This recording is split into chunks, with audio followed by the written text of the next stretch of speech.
Right, VC, it's Steve again. I think this is volume 40 of recent finds.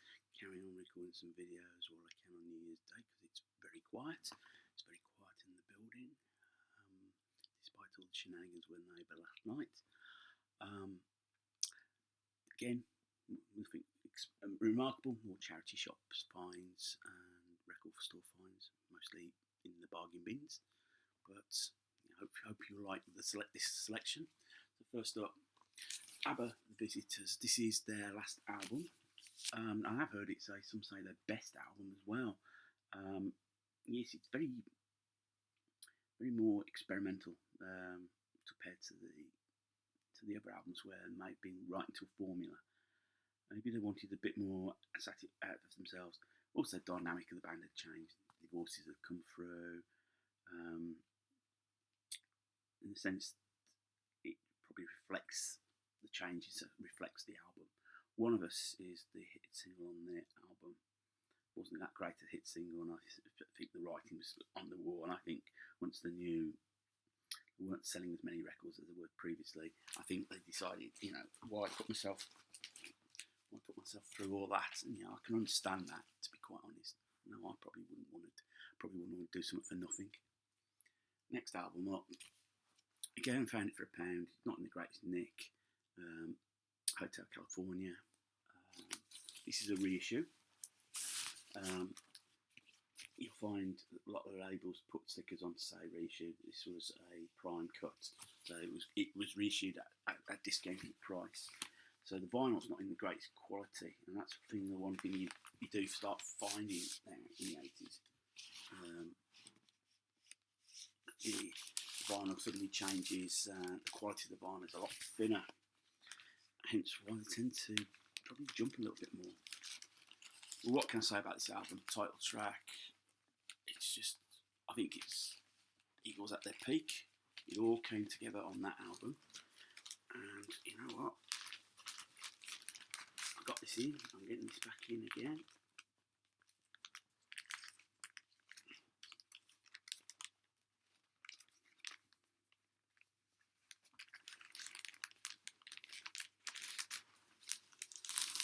There we go.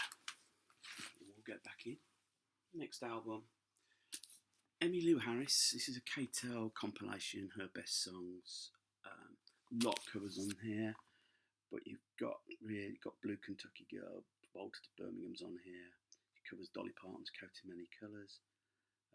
Got a cover of Save the Last Dance for Me.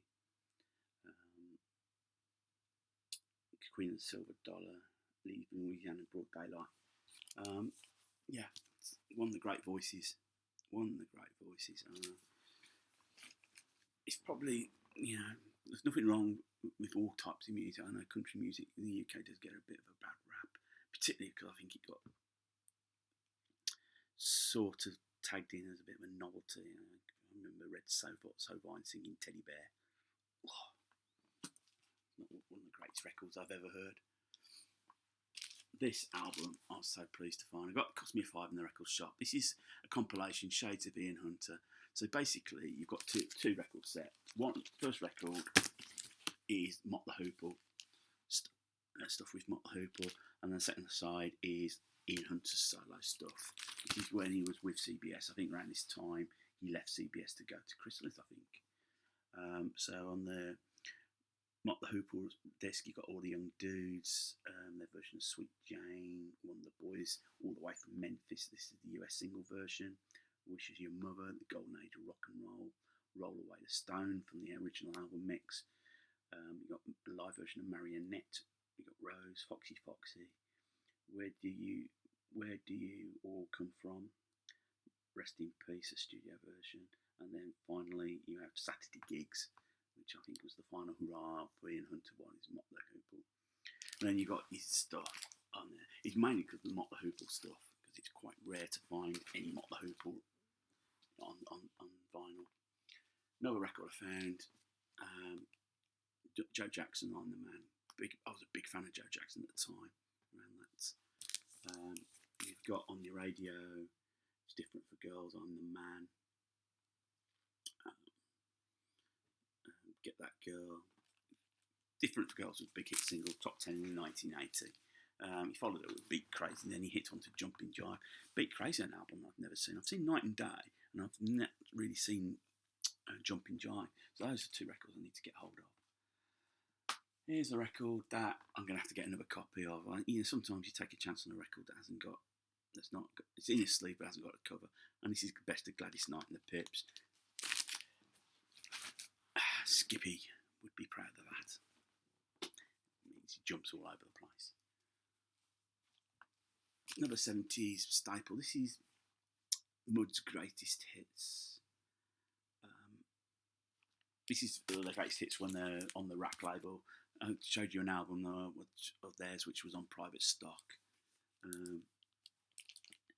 You got all the hits, Dynamite, which is my favourite Mud song, Tiger Feet, Lonely's Christmas, Moonshine Sally, Secrets You Keep. It's some great songs on there. There is a version of Mud still going, despite the fact that Les Gray, none of the actual members performed.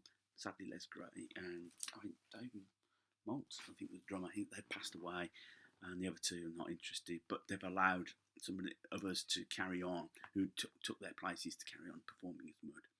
Strange watching a band that none of the original members are in. Seems quite bizarre. The Police, their Every Breath You Take compilation from 1986, and you've got all the singles, but it's really, you've got the Don't Stand So Close to Me 86, and they came back together, and I think it was these sessions that broke the band up finally. They had synchronicities. Sting went off and had Dream of the Blue Turtles, which was a very successful record for him, and I think he come back and the tensions were there, and during the recording Don't Stand Close to Me, I think they finished it and just said, and Sting said, I can't be doing with this, and at that point he didn't need it. And then, the one thing about the Police is they left us on top, and I think that's, something, worth bearing in mind sometimes when bands get back together. And when they got back together, it was just the three of them on stage, and I think they showed how good a band they were. Another pound find. This is the Power Station. Their only album. Robert Palmer, John Taylor, Tony Thompson, Andy Taylor, produced by Bernard Edwards. Some Like It Hot, big hit single, and then Get It On, Bang A Gong was another hit single cover. It was strange because Robert Palmer recorded it, but when it came to touring, he didn't want to know, so they got Michael the Bar in, and he performed. They played Live Aid in Philadelphia, and he performed for that. I think it might give Michael the Bar a bit of a kick, but then I suppose I could say that Robert Palmer did come off and produce Riptide, so maybe. This, I was so amazed to find this for £1.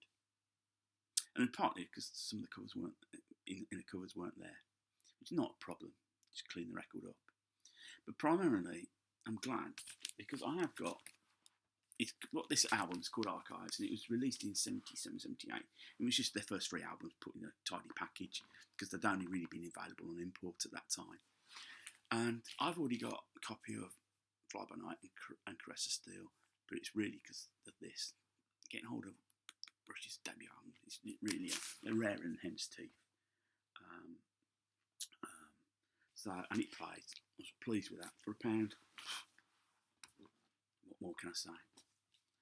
This didn't cost me £1, but again, I found these Rush album. This is Grace Under Pressure from '84, sort of continuation from Signals, which I showed in a couple of videos ago. Yeah, I enjoyed it. Wasn't too sure about this. I did buy it. This is their Hold Your Fire album, and there are a couple of good tracks on there. Time Stands Still, Mission. I quite like Taishan, the China song, but I wasn't too sure overall about the actual album. I think maybe it's their weakest album, in my opinion. But then again, a weak Rush album better than the majority of people's great albums. So I was pleased to get my Rush collection is started building up slowly. Took a punt on this. This is a golden hour of the best of Buffy St Marie, and I know her from Soldier Blue, but I really haven't listened to anything else by her. And you've got basically 23 tracks, and it is an hour. It's basically 60. They say 60 minutes guaranteed playing time. Now, whether quality it does any good, I don't know. Maybe I should ask the good people of Dudley Public Library, where this used to be. And I think I paid. And you think they sold it for 30p, so somebody's made a profit somewhere. Oh, let me slurp my tea.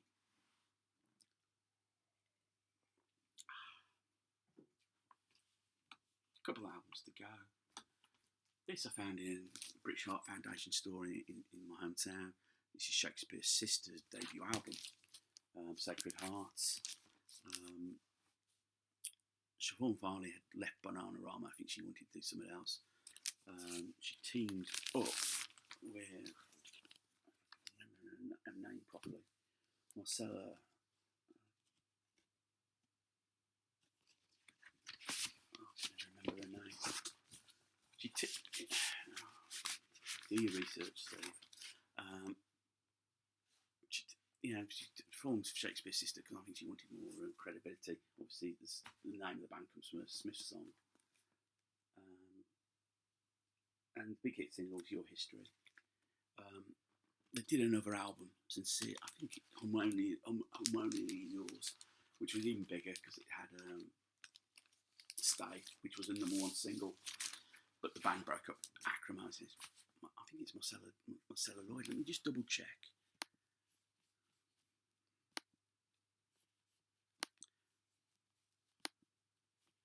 Nothing like doing a bit of research before you do your videos.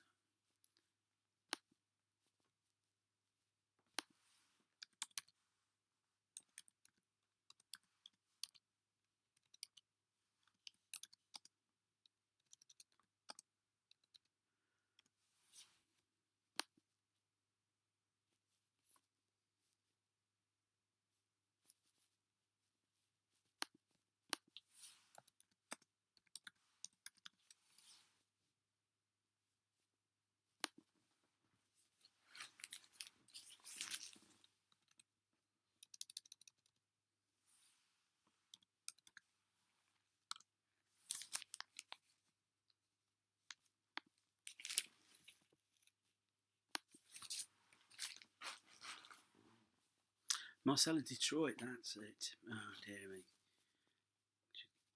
Should get that right in future. Yeah. Teamed up. She's played with Eric Clapton. And it worked well for the two albums, and they just fell apart big time. It ended really nasty. It featured on one of these programs about bands splitting. Finally, I played this on Christmas Eve, just after the news. Rick Parfitt passed away. This is rocking all over the world, the status quo. Probably a change in style for Quo. The song was a John Fogerty song, which was a big hit single for him. It's become a bit of an anthem, really. Yeah, that's a bit of sad news now. We can probably do a video one day, and I'm a bit up to date on me. It's Quo now, a right Quo. Yeah. So on that sad note, again, I'll end this video. So click thumbs up or thumbs down, even if you don't like it. Comments are always welcome. Click subscribe, and as always, I'll always subscribe back to you. So VC, have a good one, and look after yourself, and I'll see you soon.